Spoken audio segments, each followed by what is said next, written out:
Hello and welcome to the Linux Gaming News Punch episode 4, your weekly bite-sized look at some recent Linux gaming news. First up we have Dwarf Fortress, the absolute classic, because it's been announced that it's officially coming to Steam and itch.io. Along with that release, they're bringing in some new graphical tiles, so it's going to look completely different. There will be audio improvements, and for those buying it on Steam, it will have workshop support for mods as well. Sadly, it's not going to see a day one release for Linux for this new version, as the developer said that the Linux release is on the table, but they need to sort out their testing of it as they're currently using a virtual machine, which they say is a bit slapdash. They also said they are confident they can figure something out, so hopefully we will have more on that to share in the next couple months. Moving on, we have two bits of Valve news in relation to Steam this week, because Valve are now finally making some steps towards addressing what they call off-topic review bombs on Steam. This is basically where a large group of people go to a Steam store page for a particular game, and they make loads of negative reviews, but it might not be anything to do with the game. It might be something absolutely ridiculous that the publisher has done elsewhere. Obviously, that's not what a game review system is actually for, but a lot of people have started to use this as a tool. It's something that's become increasingly common, like what happened with the Metro games when it was announced that Metro Exodus was going to be a time-limited exclusive deal with the Epic Game Store. A lot of people went to the Metro Last Light and Metro 2033 store pages to express their anger about it. So now Valve will remove these off-topic review bombs from the overall review score. However, users can actually turn this off, so it feels a bit like a band-aid. We'll have to see how they evolve this system over time, as a lot of developers have expressed their anger themselves about the system and how Valve have just let it continue on. I mean, even with this system now, where Valve will remove it from the overall score, users will still see the actual reviews. They won't be removed. The next bit of Valve news starts with Steam Link Anywhere, and it does sound extremely interesting. Valve are moving further towards a sort of personal cloud gaming service here. It's officially in beta, and it allows you to connect your computer and play games from anywhere. So you're no longer tied to just your home networks. You can leave your PC on, travel across the world, link up with it across your mobile, and play your games. And I imagine they're going to keep on evolving this, as I wrote an article a little while ago saying that Steam would eventually have its own game streaming service, and I do think this is yet more steps towards that. Valve also announced the Steam Networking Sockets APIs available to basically all Steam approved developers. This is the technology and infrastructure they built over time to support Counter-Strike Global Offensive and Dota 2. And it's not really a surprise that they've done this, because with more stores like Epic, Discord and so on coming out, they're all providing their own software development kits to integrate lots of networking. So Valve's hand here was kind of forced to give developers more tools to actually stick with Steam, and a bunch of this is actually open source on GitHub too, which is pretty awesome. Speaking about open source, Feral Interactive are continuing to push out updates to their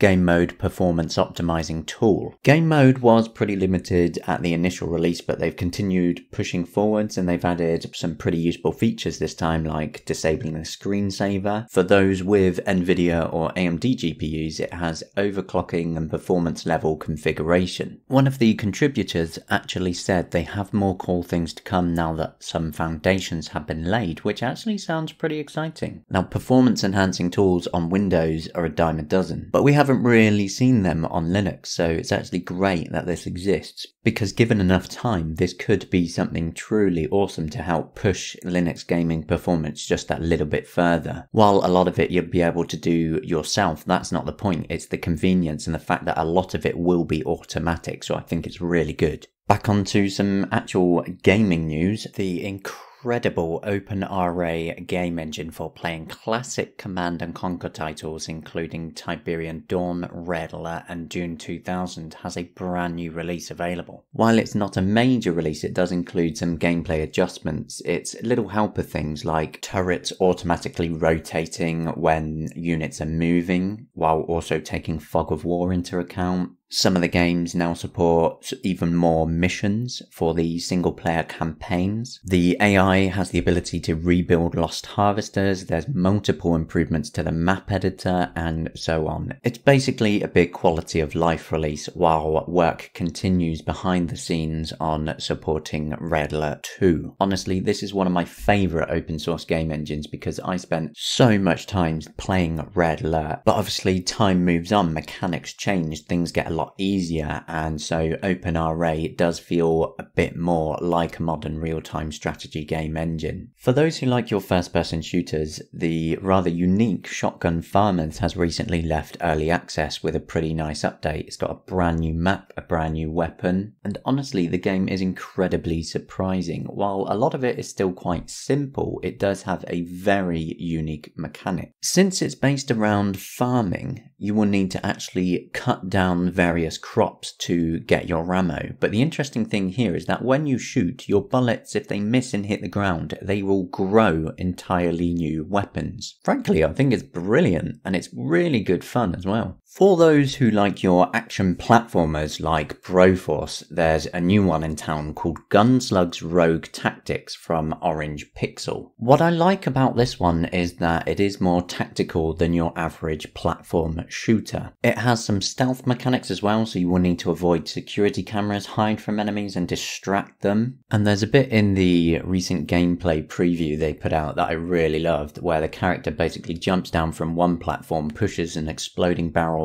up to the enemies, dives up for cover, and then shoots over the platform to explode it, and it just looked really cool. So Gunslug's Rogue Tactics is definitely going to be one to watch, I think, and is due out later this year. This week we're going to end it with another bit of open source news, as Godot engine has a massive release available. Godot 3.1 is now officially out. This is the first major release for the open source game engine in over a year, and it brings with it so many improvements, it's ridiculous. It's got an improved 3D editor, a revamped animation tree, a visual shader editor, a revamped 2D editor, and so on. You get the idea. It's absolutely massive. They've already got plenty of plans for the next few versions as well. I'm especially excited by Godot 4.0, which they're going to release around a year from now, because that is going to bring in what they say is a top-notch modern renderer capable of everything the big engines do, because this will be using Vulkan. And that's all we got time for this week. As always, if you want the most up-to-date Linux gaming news, hop on over to gamingonlinux.com, and we will be here again next week.